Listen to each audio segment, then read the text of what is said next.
Mu mateka ya politiki mu karere ka Middle East hari amazina akomeza kuvugwa cyane kubera uruhare yagize mu guhindura amateka y'ibihugu byose.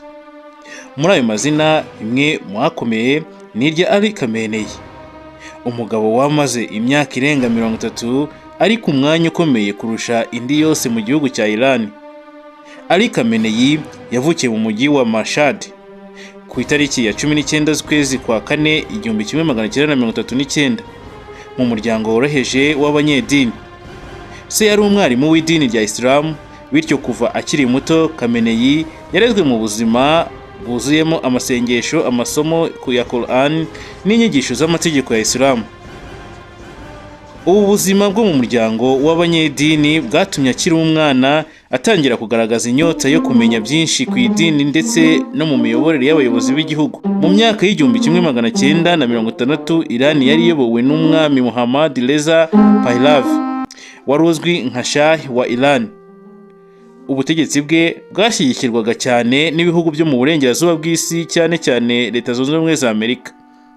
Ariko mu gihugu imbere hari abatarishimiraga ubutegetsi mu buryo bwari bumeze. Cyane cyane abanyedini bavugaga ko Shah ari gusenya umuco wa Islam. Muri icyo gihe Khamenei yatangiye gukurikira inyigisho z'umunyedini ukomeye witwa Ruhollah Khomeini. Uyu mugabo niwe watangiye urugamba rwo kurwanya ubutegetsi bwa Shah. Khamenei yabaye umwe mu bayobozi ndetse b'abanyedini bakurikiye Khomeini mu kwamagana ubutegetsi bwa cyami.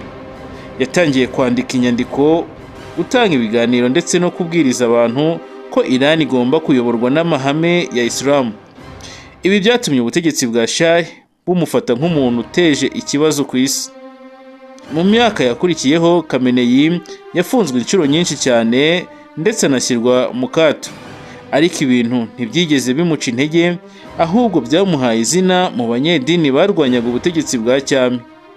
Mu mwaka w'1979 habaye impinduramatwara ikomeye yiswe Iranian Revolution. Iyo revolution yahinduye amateka ya Iran burundu. Muri kumwe na Israel, ubutegetsi bwa Shah bwarahiritswe, igihugu gihinduka Repubulika ya Islam iyobowe na Ruhollah Khomeini.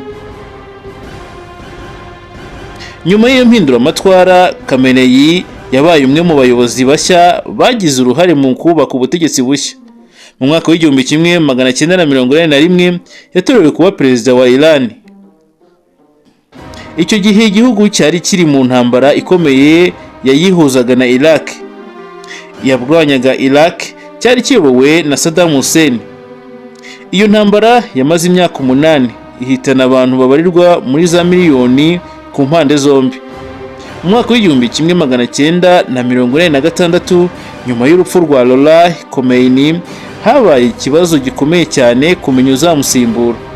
Nubwo hari abibazaga niba Khamenei yari afite uburemere buhagije mu by'idini, inteko y'abanyedini ya Islam yamuhisemo kuba umuyobozi w'ikirenga w'igihugu. Uyu mwanya niwo ukomeye kurusha indi yose mu gihugu, kuko uwufite agenzura ingabo, inzego z'umutekano, ubutabera ndetse n'ibyemezo bikomeye bya politiki. Mu myaka yakurikiyeho ubutegetsi bwa Khamenei bwagiye buhura n'impaka nyinshi cyane. Abamushyigikiye bamubonaga nk'umuyobozi wahagarariye ubwigenge bwa Iran, cyane cyane mu guhangana n'ibihugu bikomeye byo mu isi.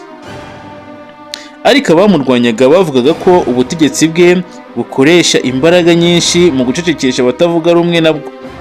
Iran kandi yagiranye amakimbirane akomeye n'ibihugu byo mu burengerazuba bw'isi ndetse n'igihugu cya Israel.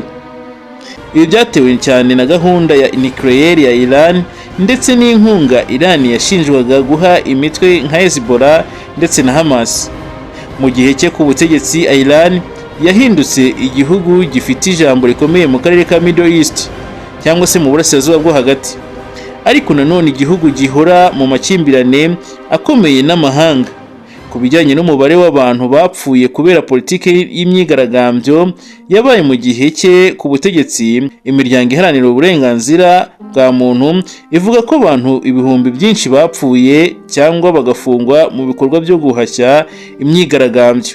Ibi byatumye bamwe bamufata nk'umuyobozi w'igitugu, mu gihe abandi bamubonaga nk'umuyobozi cyangwa se nk'umurinzi w'igihugu n'idini.